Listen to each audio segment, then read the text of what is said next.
কাজ করবেন না যাতে আপনাদের এতদিনকার সংগ্রাম আত্মত্যাগ বিফলে যায়। দীর্ঘদিন পর একসময়ের 3 বারের প্রধানমন্ত্রী বেগম খালেদা জিয়া জাতির উদ্দেশ্যে কিছু কথা বলছেন। চলুন জানা যাক তার কারণে যুক্তরাজ্যে অবস্থান করলেও আমি সব সময় আপনাদের পাশেই আছি। তিনি দৃঢ়চিত্তে বলছেন তিনি সব সময় জনগণের পাশে আছেন। দীর্ঘ 15 বছর গণতন্ত্রের জন্য, আমার মুক্তির জন্য আপনারা যে নিরন্তর সংগ্রাম করেছেন। তিনি কৃতজ্ঞতা জানাচ্ছেন দলের মানুষগুলোকে যারা ওনার অনুপস্থিতিতেও দলকে ধরে রেখেছে এবং আমাদের অসংখ্য সহকর্মী প্রাণ দিয়েছেন, জুলুম নির্যাতনের শিকার হয়েছেন এবং প্রায় 1.25 লক্ষ মিথ্যা মামলায় জর্জরিত হয়েছে।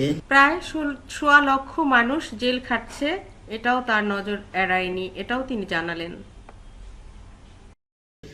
এখন আদালতের বারান্দায় ন্যায় বিচারের জন্য ঘুরে বেড়াচ্ছেন। আপনাদের এ ত্যাগ শুধু দল নয়, জাতি চিরকাল স্মরণ রাখবে। মানুষের এই আত্মত্যাগ জাতি চিরকাল স্মরণ রাখবে বলেই তিনি মনে করেন। দেশ আজ এক সংকটময় সময় অতিক্রম করছে। দেশ এক সংকটময় সময় অতিক্রম করছে, এজন্য তিনি দুঃখ প্রকাশ করলেন। আপনাদের এবং ছাত্রদের সমন্বিত আন্দোলনের ফলে ফ্যাসিস্ট শাসকেরা বিদায় নিয়েছে।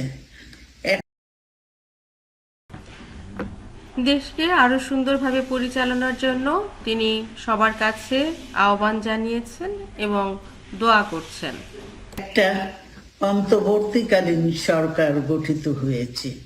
তাদের কাছে জনগণের প্রত্যাশা রাষ্ট্র মেরামতের ন্যূনতম সংস্কার দ্রুত সম্পন্ন করে গণতান্ত্রিক দেশে এই মুহূর্তে কোনো নির্বাচিত সরকার আর না থাকায় কিছুটা অরাজকতা থাকবে, এটা তিনি বলছেন যে এটাকে নিজেরাই সমাধান করতে হবে, চেষ্টা করতে হবে। ব্যবস্থায় ফিরে যাওয়ার জন্য সকলের কাছে গ্রহণযোগ্য একটি নির্বাচন অনুষ্ঠান সম্পন্ন করা।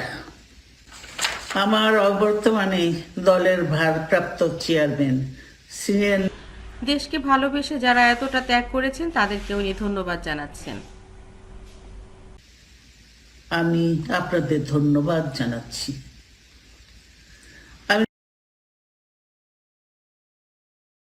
আদর্শে আরো উজ্জীবিত হয়ে আগামী নির্বাচনে সাফল্যের জন্য ঐক্যবদ্ধভাবে কাজ করবেন। এমন কোনো কাজ করবেন না যাতে আপনাদের এতদিনকার সংগ্রাম আত্মত্যাগ বিফলে যায়। উনি বললেন আপনারা এমন কিছু কাজ করবেন না যাতে আপনাদের এতদিনের আত্মত্যাগ বিফলে যায়। নিজেদের মধ্যে সুসম্পর্ক বজায় রেখে সামনের দিনগুলোতে এগিয়ে যেতে হবে হাতে হাত রেখে, যেমনটা আপনারা পূর্বে করে এসেছেন। একটা চমৎকার সময়ের মধ্য দিয়ে নিজেদেরকে এগিয়ে নিতে হবে এবং একটা বুদ্ধিদীপ্ত জায়গায় পৌঁছতে হবে। তিনি বলতে চাইলেন এটাই যে স্বাধীনতা অর্জন করা সহজ, কিন্তু সেটা রক্ষা করা কঠিন। অনেকেই চাবে সেটাকে ধূলিসাৎ করতে, সেটা করতে দেয়া যাবে না। এবং তিনি আরো বলেছেন যে সব সময় নিজেদের মধ্যে মাথা ঠান্ডা রেখে সবাই মিলে দেশকে এগিয়ে নিয়ে যাবার দৃঢ় প্রত্যয়ে এগিয়ে যাবেন, এটাই তার প্রত্যাশা। রিপোর্টার জয়া, ঢাকা।